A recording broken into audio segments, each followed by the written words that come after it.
Here's Brody Brazil. You know, Major League Baseball can be so unique in its approach at times, like right now. And consider the unwritten rule that you as a player or a team are not supposed to make any major headlines. You're not supposed to break any news during the postseason or the World Series that you're not participating in. It's just kind of a thing where MLB doesn't want anybody or anything to overshadow or upstage its second season. And I suppose I understand that to a certain degree, but the playoffs go so long. I mean, most of the month of October and this year into the month of November. That's a long time to focus on only the baseball games at hand. I mean, can you imagine the NFL suppressing attention-worthy headlines and news and information? You know, things like managerial changes, players going to a new team. Baseball really wants to squelch all of that as much as they can during the postseason. I can't imagine basketball doing it either. It is really unique of baseball to try and silence all of that extraneous stuff during its postseason, which makes it interesting that every year before Game 1 of the World Series, MLB Commissioner Rob Manfred decides to host a press conference, just like he did here today. In fact, that is an actual photo of him in Texas meeting with the media. And you know the questions he's going to be asked, some of them involve the World Series games at hand, but anything is on the table.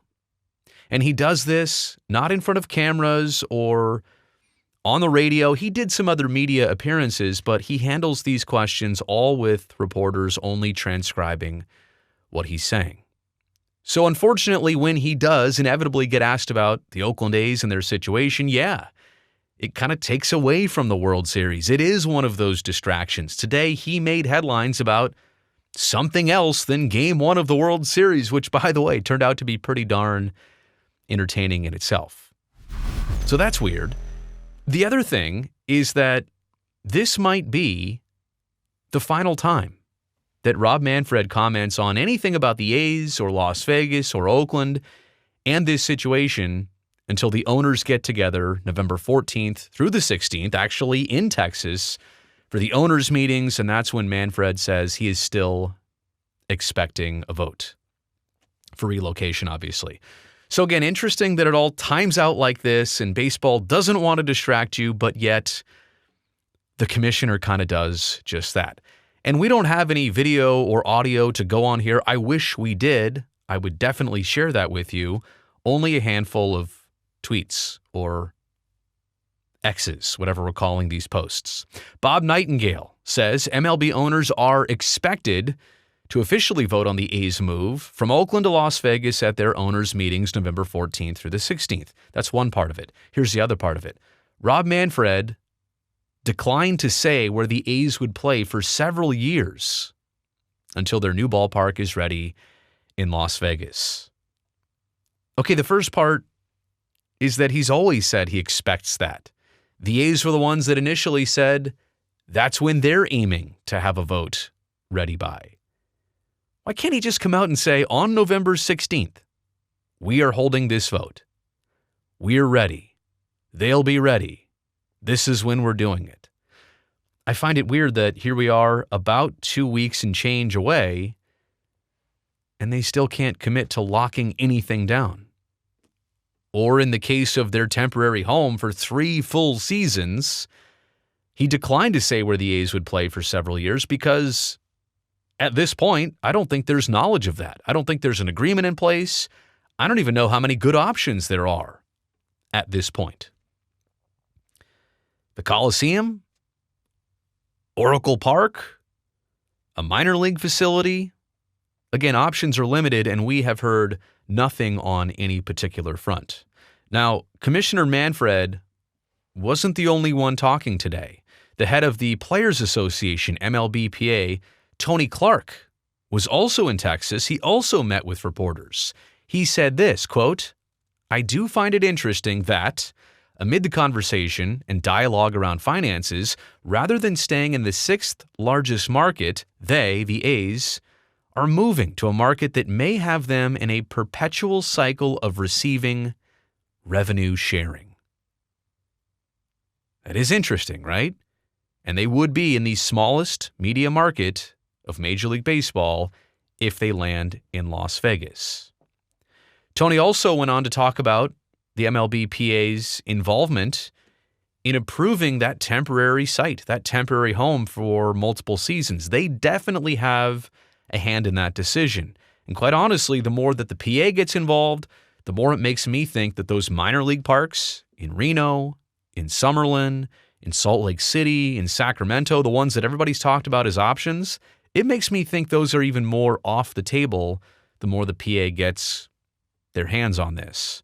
Clark said there is, quote, ongoing dialogue between the union and the league about where the A's might play between the end of their Oakland lease in 2024 and the projected opening of their Las Vegas ballpark in 2028, but nothing has been decided.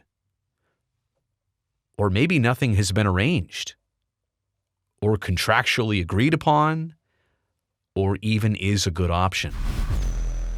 Again, there is still a lot of hypotheticals being thrown out there with only about 2 weeks left until we seek official answers. Now, going back to Bill Shaken and one of his posts here, Rob Manfred said the relocation committee met 3 times this week, and he still expects a vote on the proposed move next month. 3 times this week. It makes me wonder if some of that times out with the Phillies' elimination from the playoffs, the postseason. The Brewers and the Royals, they've already been out. Brewers were in it. Royals never got in the playoffs. My point is that the Phillies owner had been really busy up to this point with that little thing called the NLCS. And so maybe now that he's more available in attendance, maybe they're catching up on lost time. This 3-man committee, owners of the Royals, Brewers, and Phillies, which is the relocation committee, which, man, met 3 times this week? That's a lot. But that's interesting information. That's a unique tidbit that we're finding out here. There's also some talk about an underlying situation here, something that's not garnering all the headlines or the attention, but baseball is identifying it as something very serious to the process, and that's the Schools Over Stadiums group in Southern Nevada. They're upset because the $380 million of public funding is going to a ballpark for a baseball team instead of a school system in the state of Nevada, which ranks among the worst, like 49th out of 50 in the United States. That Schools Over Stadium group is trying to collect signatures. They need more than 100,000 from 4 different districts in the state. But if they get it, they can put a referendum vote on the ballot for November 2024. And if that vote passes, it would essentially remove $380 million of public funding towards this project. And quite honestly, based on what the A's said during the legislative session, if they don't get that money, their endeavors in Las Vegas and Nevada basically come to an instant halt. Maybe they could figure out another way at this point, but it certainly would not be easy. And so the commissioner's quote on all of this, if there was an adverse development with respect to that referendum, that would be a significant development. But he said more about that. It's in Bill Shaken's article at latimes.com, which is headlined, I believe, MLB keeping a weary eye on potential Nevada vote on A's stadium funding.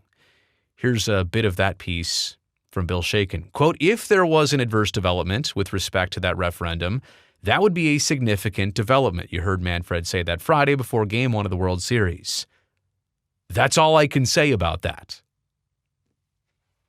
Again, read between the lines there. Imagine the body language of him saying that. I'm pointing out to you that MLB is truly identifying that potential referendum vote as something serious to this process. It's out there as one of the things, one of the big question marks, but the way that they are addressing it tells you how serious it is to things moving forward. A Nevada teachers union has launched a petition to qualify the referendum for a public vote, arguing that voters should have a say in whether taxpayer funding should be spent on a ballpark. The A's have joined a lawsuit asking a court to throw out the petition based on its technical defects. or defects. A hearing is set November 6th. That's something I wasn't aware of. A hearing is set November 6th, according to the teachers' union. Again, the lawsuit is something that the A's are part of. And speaking of that teachers' union, they have until next summer, July, I think, of 2024, to collect those 100,000 plus signatures. If they do, the referendum vote is on deck for November of 2024, which presents a really interesting timing to see where the A's would be at, the Tropicana site, the ballpark project. It could very much be underway with demolition and maybe even further. To have news like that happen of a referendum vote would certainly make things very interesting, if not messy, all at the same time. All right, let's move on here to more from the LA Times article.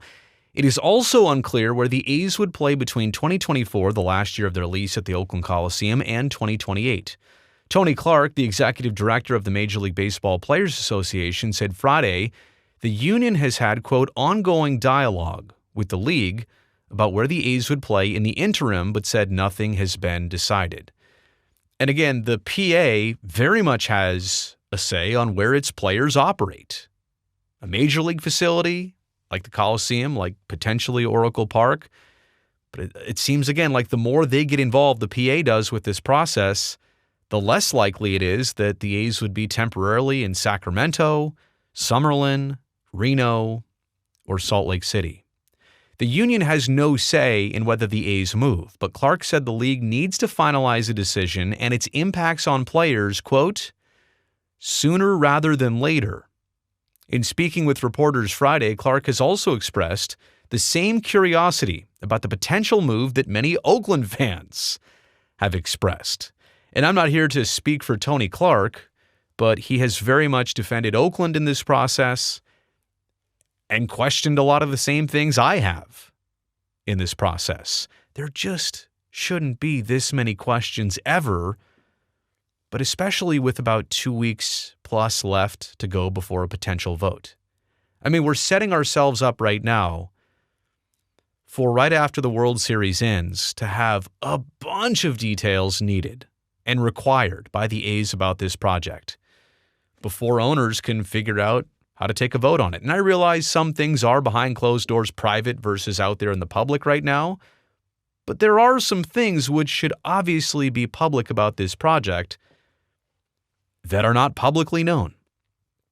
Okay, we're going to switch gears here to the Associated Press's coverage, and this is a quote from Rob Manfred discussing what are the final steps before an actual relocation vote, but specific to that relocation committee, right? The owner of the Brewers, the owner of the Royals, and the owner of the Phillies, they make up that three-person relocation committee. He says, quote, once they have a pretty good sense of where they're headed, I have to consult with the committee's executive council, he said Friday before the World Series opener. Quote, and then after that consultation, I prepare a recommendation to the clubs and then go back to the executive council for an actual vote on the recommendation that I made. Whew. That would be followed by a vote of the 30 clubs. There's a lot going on there. You'll recommend this. I'll make a recommendation. You'll vote on my recommendation. Then the clubs will vote. This is a new process, relatively speaking. It's been a while since Major League Baseball moved a team, but even in that case, they bought into the Expos to move them from Montreal to Washington, D.C. So we don't do this very often, and that's why there's a lot of questions. There's a lot of misunderstandings. That's not exactly how I remembered it being spelled out at first, like Commissioner Manfred is that heavily involved, but apparently he is. It continues. Asked where the team would play in 2025 if a move is approved, Manfred said, quote, can't answer that question right now. I really wish I had audio or video of this interview session. Like I said, I'd be playing it right here because body language and expression is so important. I mean, words are nice. Text is fine. But the way he says it like that, there's only one of two reasons why you can't answer it right now. Number one, you can't answer it because I can't tell you, right? Like I can't give you the answer right now because there is an answer. That's number one. Number two, I can't answer it because there is no answer. Nothing finite, nothing set, nothing approved, agreed upon. It could very well be as simple as that. Going back to the Tony Clark quote that you saw before, that's part of this. I'll go through it quickly here. I do find it interesting that amid the conversation and dialogue around finances, that rather than staying in the sixth largest market, the A's are moving to a market that very well may have them in a perpetual cycle of receiving revenue sharing, Tony Clark said. Here's the other part. All of that needs to be remedied sooner rather than later because it is a draw on the entirety of the league at this point. Not just you, the A's fan. Not just some of the people involved in the process. Tony Clark, head of the Players Association, is saying that this process and how it's playing out and the lack of information and details is a draw on the entirety of the league at this point. That's pretty significant. That's pretty straightforward. So again, no surprise in that Rob Manfred spoke. I knew this was coming for weeks and months. He always does this ahead of the World Series. And I'm not exactly sure that we learned the most today from him versus Tony Clark. I think Tony Clark might have stole the show, if I'm being honest. What Manfred said is that he still doesn't know a lot of things and described the process in a little bit more detail, which is still confusing, but it doesn't really have much answers right now. But going back to the main point, maybe this is it. Maybe Rob Manfred will not speak on this topic until after November 16th? Is that what we're saying here? I don't think they vote on the very first day of the meetings, or really even the second. I think they vote on Getaway Day. It's my prediction. If the vote is even ready to be taken, let's declare that. Why is that not set in stone at this point? You can schedule some things. You can put this on the docket. It tells me right now that there might be some question whether or not that actually happens. Hoping, planning, expecting, those are all things that I say when I'm not sure. I can tell you right now, it's the end of this video. I'm calling that shot. So thumbs up, put it down below. Help me out since you made it here this long. Look, I don't know when this vote's happening. Also, don't forget to subscribe to the channel so I can definitely see you next time. And now I'm for sure ending this video. I can say that definitively.